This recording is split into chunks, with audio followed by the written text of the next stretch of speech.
जय माता दी सबको। Divine thinking with me channel में आप सबका स्वागत है।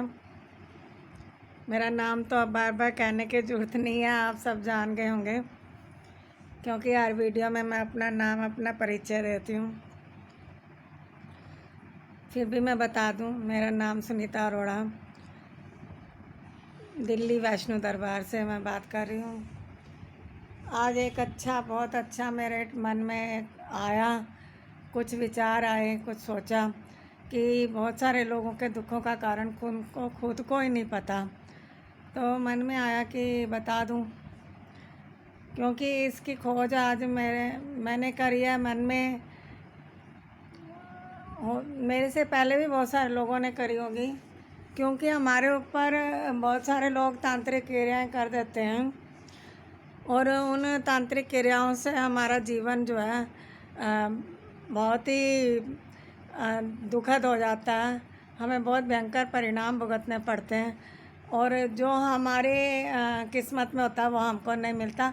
हम उन चीज़ों से तांत्रिक क्रिया करके हमारे भाग्य को रोक दिया जाता है।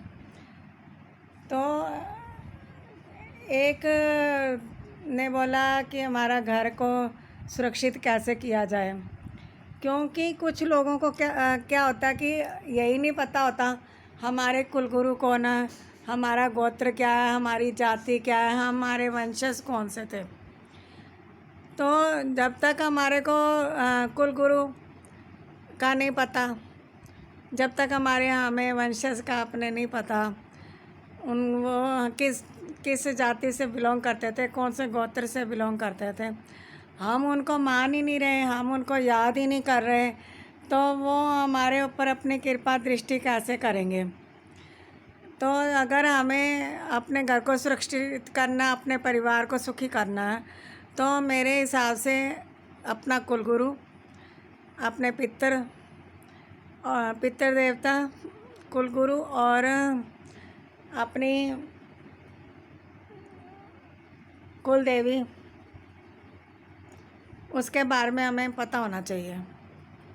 और मोस्टली लोगों को यही नहीं पता। आजकल के जो न्यू जनरेशन है उनको यही नहीं पता गोत्र होता क्या। तो खैर मुझे भी नहीं पता था। आज मुझे इस चीज़ के बारे में काफ़ी माता रानी ने समझ लो रास्ता दिखाया, नॉलेज दी, तो मेरा मन कराया कि आप लोगों को भी मैं बता दूं। गोत्र होता है कि हम कौन से कुल से हैं, हमारा कुल कौन है, गुरु कौन है, कुल गुरु कौन है। क्योंकि गोत्र हमेशा ऋषि से स्थापित किया जाता है।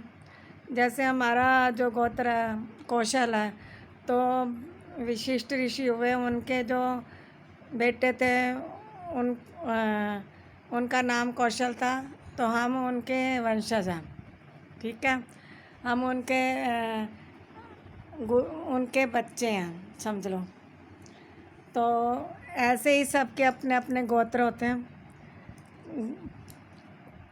गोत्र ऋषि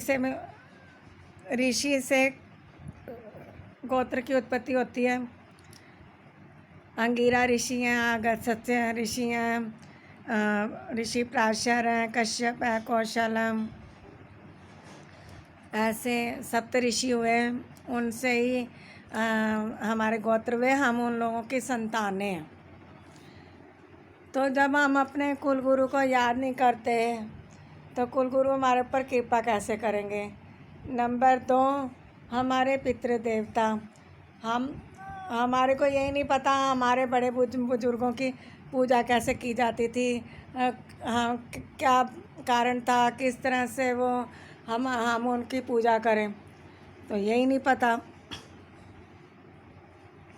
इसलिए हम परेशान हैं, क्योंकि हमारे पितर ही हमें पता नहीं है, हमारे पितर देवता कौन से हैं, कहाँ से चले, क्या हुआ क्या नहीं, हमें कुछ नहीं पता। क्योंकि अब जैसे जितने भी जो होते हैं पितर होते हैं, जठेरे जिनको बोलते हैं, उनके कहीं ना कहीं उन कुलगुरुओं के उनके स्थान होते हैं। आप जाके वहाँ पे उनकी पूजा करो, उनसे माफ़ी मांगो। आप उनसे जब जाओगे, उनकी पूजा करोगे, उनसे रास्ता मांगोगे, आपको मिलेगा। फिर वो आपके घर को सुरक्षित कर गए। जिस घर में कुल देवी की का पैरा होता है, जिस घर में पितर देवता का पैरा होता है, उस घर को कोई भी तांत्रिक छेड़ नहीं सकता, क्योंकि हमारी तो देवी इतनी सॉलिड है। माँ पार्वती वो तो वैसे ही खा जाती है दुश्मनों को, तो उनके ऊपर कोई तांत्रिक क्रिया चल नहीं सकती। पहले उनको देवी से लड़ना पड़ता है। देवी पीछे होगी जब भी उनकी मलिन क्रियाएँ होंगी। सबसे बड़ी बात है कि आप अपने घर का वातावरण शुद्ध रखें, पवित्र रखें, आप खान पान पवित्र रखें, जो नॉनवेज खाते हैं ना खाएं, और जो लोग क्या नाम है, अपने घर में सात्विक खाना खाएं। जितनी शुद्धता और पवित्रता के साथ आप रहेंगे, उतनी मलिनता आपके घर में नहीं आएगी। ठीक है। और एक और बात है कि हमें अपनी कुल देवी के बारे में जानना चाहिए। कुल देवी का के बारे में जब पता चले, उसकी पूजा अर्चना, उनको क्या भोग लगता है, सारा कुछ आप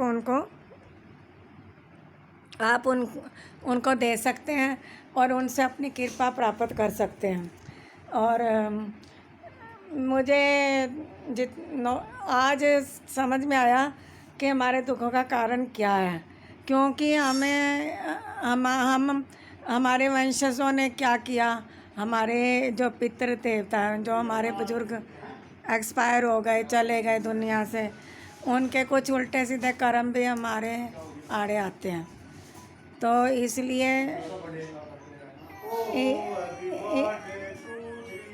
इसलिए आप अपने जठेरों की पूजा करें, उनसे रास्ता मांगे, आपको मिलेगा। आपके घर में जब आप अपनी कुल देवी और पितृ देवता को पूजना शुरू कर देंगे, आपके घर में ऐसी सुख शांति हो जाएगी और घर में किसी किस्म का दुख नहीं रहेगा। दरिद्रता घर की ख़त्म हो जाएगी। तो जितनी मुझे नॉलेज थी उतना मैंने बता दिया। जय माता दी। अपने अपने गुरु महाराज की जय, समस्त देवी देवताओं की जय। हे माई मेरी सचियां जोतां वाली माता जी, तुहाडी सदा ही जय। जयकारा शेरा वाली मैया जी दा, बोल सच्चे दरबार की जय। जयकारा बाबा लाल दयाल जी दा, बोल सच्चे दरबार की जय। संत सनातन धर्म की जय। गौ माता की जय।